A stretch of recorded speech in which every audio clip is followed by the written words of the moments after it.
안녕하세요. 오늘 여러분이 보내주신 자료 바로 Hims and Hers 헬스 주식 분석 보고서들을 가지고 좀 더 깊은 이야기를 나눠보려고 합니다. 이게 원격 진료 분야에서 요즘 아주 뜨거운 기업이죠. 네. 특히 올해 주가가 막 130% 넘게 올랐다가 또 최근 2분기 실적 발표하고 나서는 변동성이 확 커졌잖아요. 그래서 여러분 자료들에서도 이게 폭발적 성장의 잠깐의 문제냐 아니면 이거 수익성 우려가 진짜 시작되는 거 아니냐 이런 시각들이 좀 갈리더라고요. 오늘 저희는 바로 이 자료들 속에서 핵심 정보를 쏙쏙 뽑아서 여러분이 판단하시는데 도움을 드리는 게 목표입니다. 자, 그럼 바로 시작해 볼까요? 우선 그 2분기 실적부터 좀 보죠. 매출이 5억 4천만 달러를 넘었더라고요. 작년 같은 기간보다 73%는 늘어난 거죠. 와, 이건 정말 대단한 성장세인데 다만 자료들 보니까 월가 예상치보다는 살짝, 아주 살짝 못 미쳤다. 이런 분석이 있네요. 네, 맞아요. 근데 그 숫자 자체보다는 그 안을 좀 들여다볼 필요가 있는데요. 핵심은 역시 구독자 기반입니다. 이게 아주 탄탄하게 크고 있어요. 자료들에도 다 나와 있듯이 구독자 수가 벌써 244만 명. 이게 31% 늘어난 거고요. 그리고 ARPU라고 하죠. 1인당 월 평균 매출. 이것도 74달러로 30%나 증가했어요. 이건 뭐 회사의 핵심 비즈니스 모델이 아주 잘 돌아가고 있다. 이렇게 볼 수 있는 거죠. 네, 수익성도 많이 좋아졌고요. 순이익이 4,250만 달러, 그리고 조정 EBITDA는 8,220만 달러. 크게 개선됐습니다.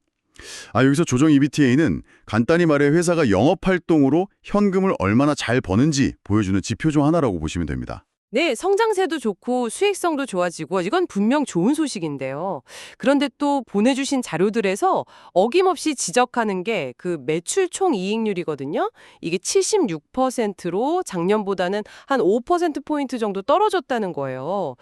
이걸 두고 어떤 자료는 뭐 성장통이다 이렇게 보기도 하고 또 어떤 자료는 이거 경쟁이 심해지거나 비용 압박이 오는 신호 아니냐 이렇게 좀 경고하던데 어떻게 봐야 할까요? 네. 아주 중요한 포인트입니다. 그 이익률 하락은 여러 이유가 있을 수 있어요. 뭐 원가가 올랐을 수도 있고 아니면 마케팅 비용을 좀 많이 썼다거나 그런 요인들이죠.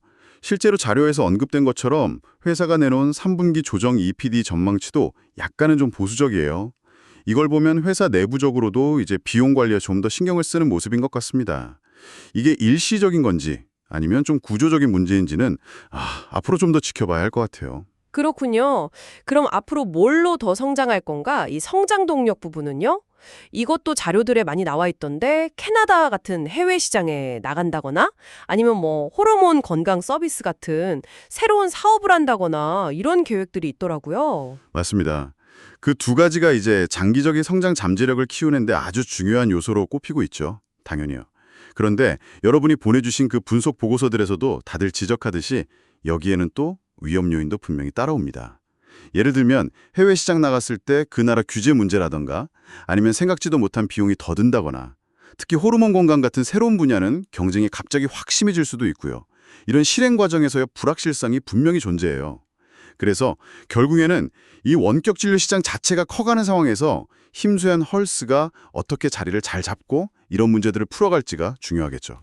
그리고 최근에 주가가 좀 크게 떨어졌을 때 이유로 꼽혔던 것들 있잖아요.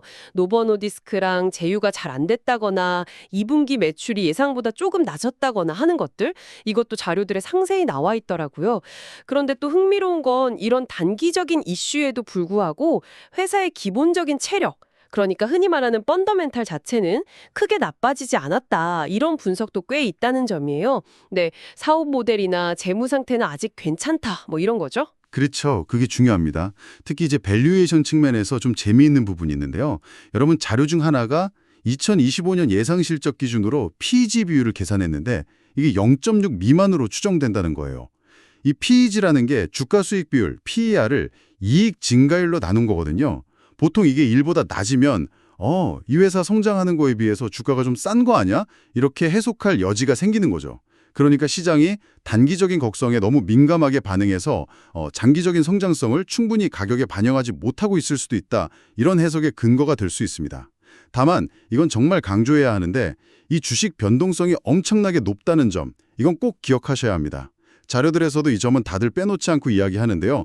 단기적으로 주가가 막 급등락하는 경우가 잦을 수 있다는 거. 이건 분명한 위험 요인이에요. 네. 자, 오늘 여러분이 보내주신 자료들을 쭉 살펴봤는데요. 정리해보면 힘센 헐스는 강력한 성장세, 그리고 개선된 수익성, 이건 분명히 보여졌습니다.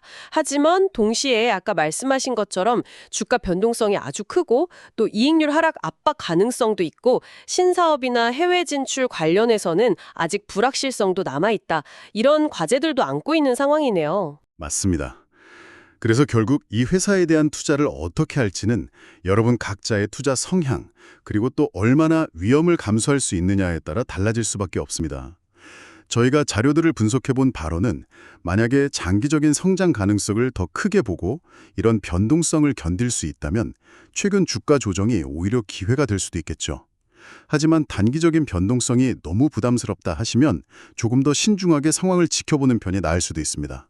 어느 쪽이든 앞으로 나오는 실적은 계속 꼼꼼히 확인하시는 게 필수적이겠죠. 네, 오늘 말씀 감사합니다. 마지막으로 이 자료들을 보면서 한 가지 좀 더 생각해 볼 만한 질문을 여러분께 던져드리고 싶어요. 이 힘센 헐스가 집중하는 분야 중 하나가 호르몬 건강 같은 특정 웰니스 영역이잖아요. 이런 특정 분야의 성장이 앞으로 우리 각자가 건강을 관리하는 방식이나 혹은 개인 맞춤형 의료 서비스에 대한 기대 같은 것들을 어떻게 바꿔놓을 수 있을까요? 한 번쯤 생각해 보시면 재미있을 것 같습니다.